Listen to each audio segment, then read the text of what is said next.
que je veux que mon bien soit le plus rentable possible ou pas. Et justement, si j'avais voulu investir, non pas en résidence principale, mais en locatif, déjà, est-ce que ça serait une bonne idée?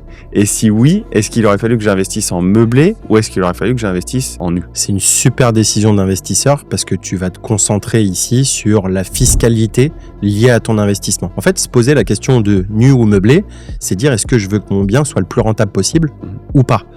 Est-ce que tu veux que je te pousse le calcul? Allez, c'est parti. Ok, dans un appartement qui va générer 500 € par mois, ce qui fait 6 000 € à l'année, admettons que tu as acheté 200 000 €, eh bien, ces 6 000 € de loyer, ils pourraient avoir un abattement de 30%. C'est-à-dire qu'au lieu d'être imposé sur 6 000 €, eh bien, je vais être imposé sur 6 000 moins 30%. Ça, c'est pour le nu. Pour le meublé, ça va être exactement le même calcul, sauf que je vais avoir un abattement de 50%, ce qui est jusqu'ici beaucoup plus avantageux. L'idée qu'a l'État derrière, c'est de dire, puisque vous soutenez en fait l'ameublement des appartements et la possibilité pour les gens de se loger plus facilement, je vous donne un petit avantage supplémentaire. Ça, c'est pour l'abattement forfaitaire. Est-ce que tu veux qu'on rentre dans le réel? Allez, c'est parti. On rentre aussi dans l'abattement du réel, c'est-à-dire qu'au nu, on a une deuxième option au lieu d'avoir le forfaitaire.